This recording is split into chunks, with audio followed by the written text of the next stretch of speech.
In this video, I'll be taking my 2001 Bike E Recumbent bicycle on a 35-mile ride, and then I will do a review on the bike. So come along for the ride. This is the bike I'll be taking on today's ride. 2001 Bike E Recumbent bicycle. It is not a e-bike. It is called a Bike E Recumbent bicycle. No electric. The only power pushing this along is me. The route I'll be taking, I'm leaving Fort Atkinson, heading south on the Glacial River Trail towards Janesville. Stay on Glacial River Trail all the way to Harmony Town Hall Road, and I'll head south on that. And I'll take a left on Rodimer Road, head east, out a couple of miles, and then I'll turn north back towards Fort Atkinson, taking the backcountry roads, hardly traveled roads, so much better than, some county highways and such. The video here starts, I've just crossed over County N on the Glacial River Trail, and I'm heading south towards Janesville. The previous videos were, you couldn't hear what was going on. I lost my little whisker thing on the microphone, and all there was a bunch of wind noise. So we'll start here.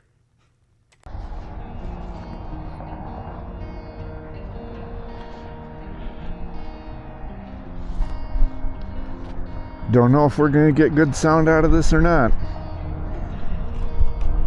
Anyways, it's cold March day, end of March. 32 degrees. And I'm out on my Bike E Recumbent bicycle. Built in, I think this one's a 2001. And I'm out on the Glacial River Trail, heading south towards Janesville. And of course, I have a headwind of 10 to 15 miles an hour. And at this point, I hope the headwind stays because when I get to Janesville and turn around, then I should have an easy ride back. Always do the hard part first.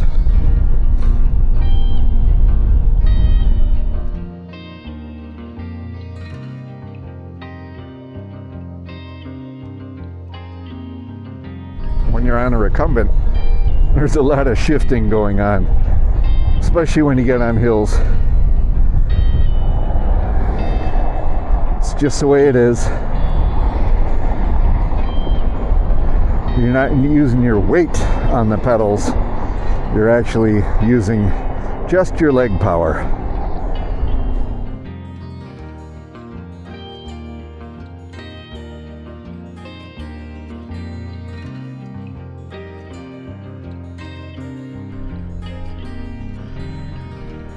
Heading north.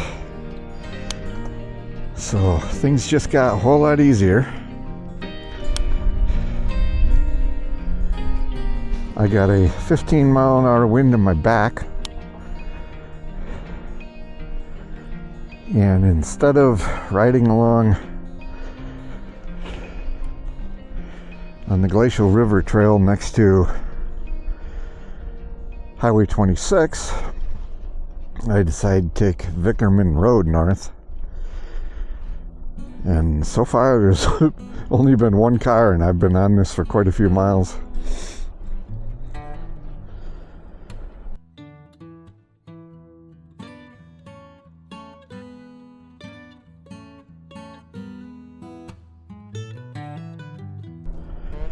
I'll be back on the Glacial River Trail eventually, but it's nice to get away from the sound of 26. I love these old back roads that are rarely traveled.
So this is my Bike E, and I always start off every video with so.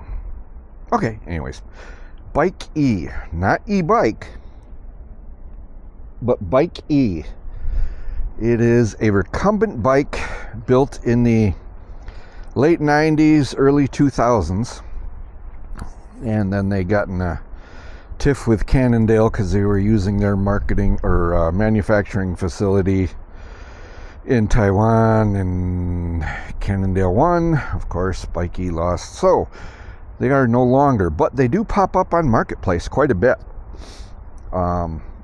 This one is what they call an XL, so that means that long frame is one of the longer ones. They have shorter versions too.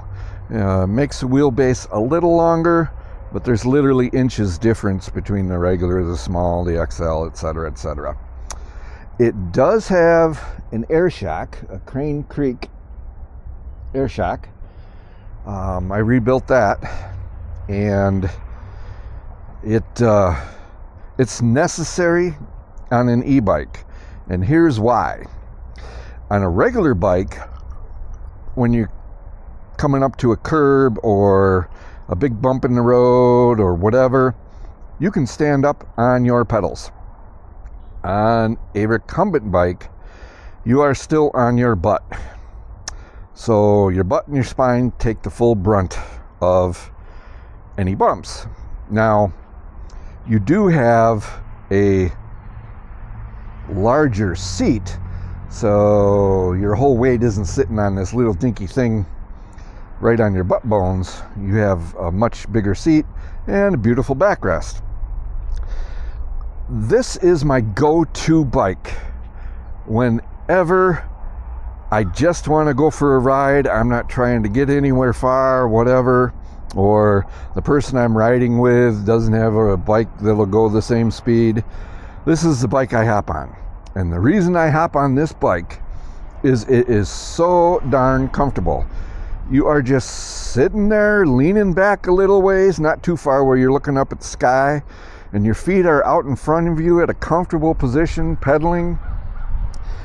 What makes it a comfortable position over other recumbent bikes, at least wise for me, is the seat height versus the pedal height. I have a Bachetta gyro, I have two of them, where the pedals are up here, even with the seat, or maybe even a little higher, which it's fine if you want to go super fast. I guess it's aerodynamic, but it's different in balance. Your balance is so far off then.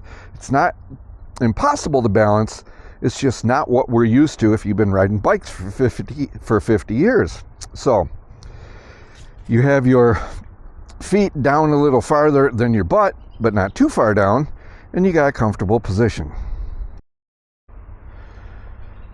The backrest is mesh, so you get airflow through it, so you don't sweat too bad.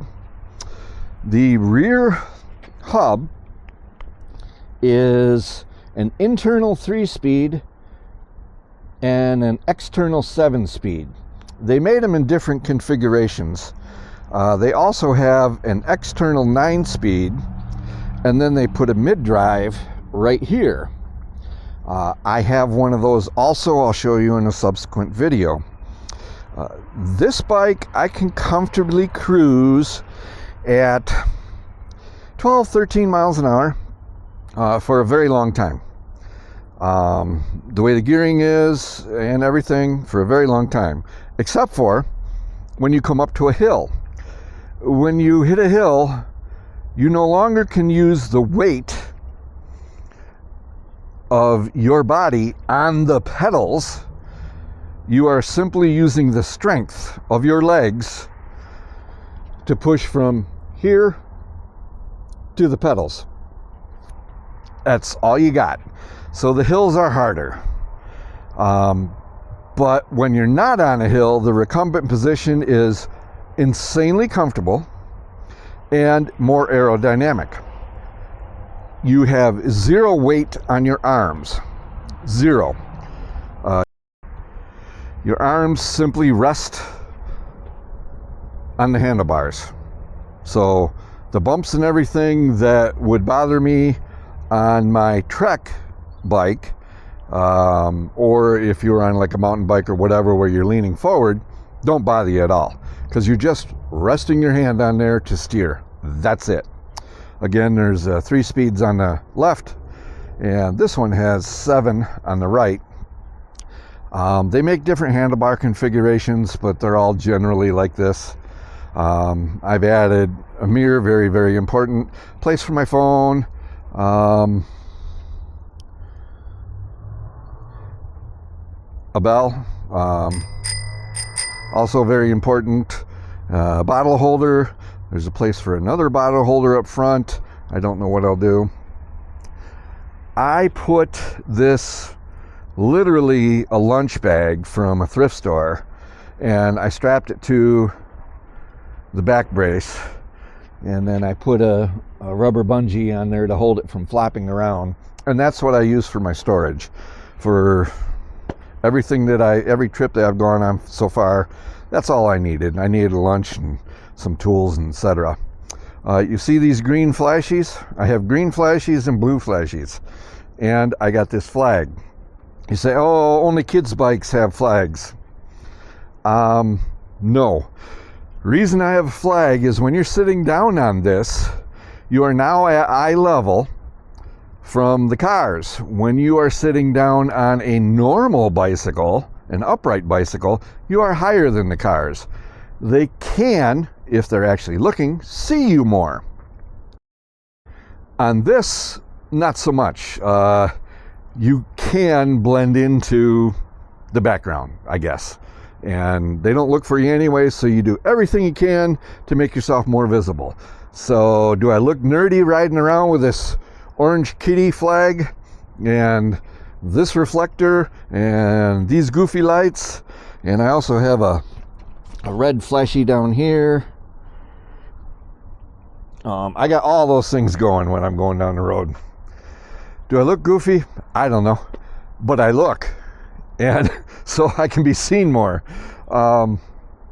Yeah, Bike E, by far my favorite bike. If I just want to go for a ride, I hop on this one.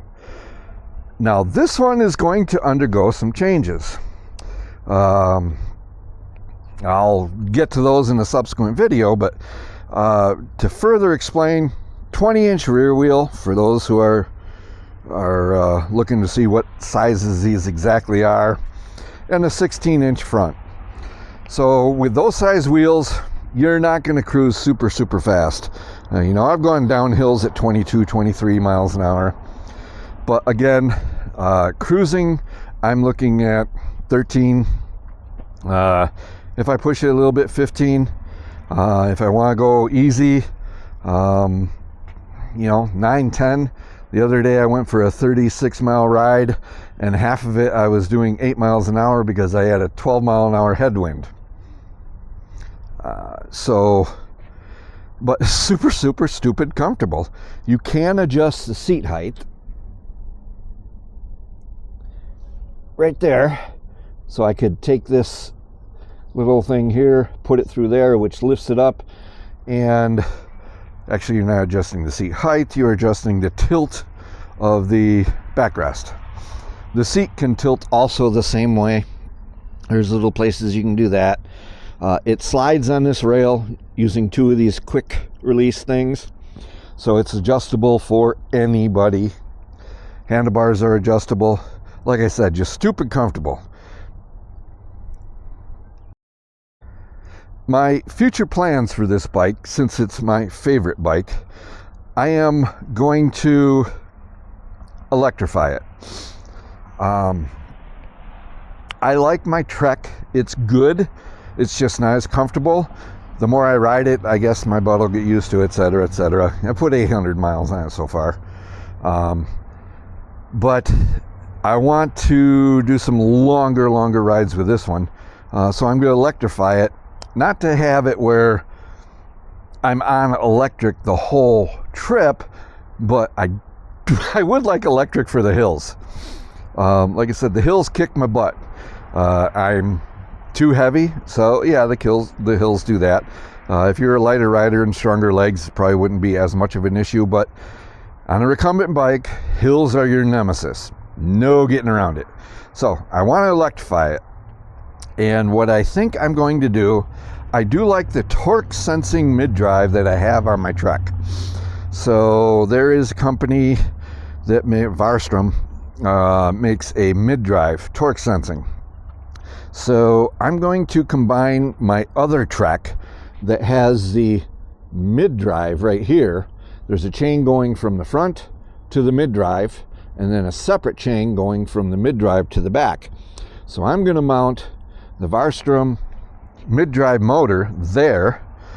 I'm going to lose my beloved 3-speed internal hub, but I can go to a 9-speed external, so I'll only have 9 gears versus 21, but that's fine.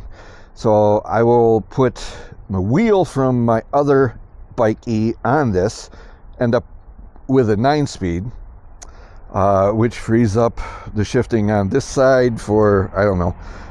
The Varstrom does come with the throttle, but it also comes, like I said, torque sensing. So sometime in the summer, I'm going to change this over, and we'll see how it works. But I'm doing it in such a way, if it doesn't work the way I want it to, I can change it back. So if you want a comfortable bike, but it's not a rocket, if you want a bike that's not a rocket, because this is not a rocket, go on Marketplace or wherever and look for a Bike E. Make sure it has the rear suspension. You're not going to like it if it doesn't. It's just too jarring on your butt. It's a good seat. This suspension is the way to go, and there's plenty of them out there. They pop up. People don't understand. They don't know how to ride them, etc., etc. And they're relatively inexpensive. I think, if I recall, I paid like $200 for this, and it came with an indoor trainer. My other one with the mid-drive, which is they consider the off-road style, I only paid $125 for. No one understands them. When you get on and ride it first time, it feels a little wonky, but ride around in a parking lot for an hour or so, start doing maneuvers, and this thing will be as natural as riding another bike. I can go walking speed or I can go full blast. So, Bike E, there's mine, or one of them. Enjoy the ride.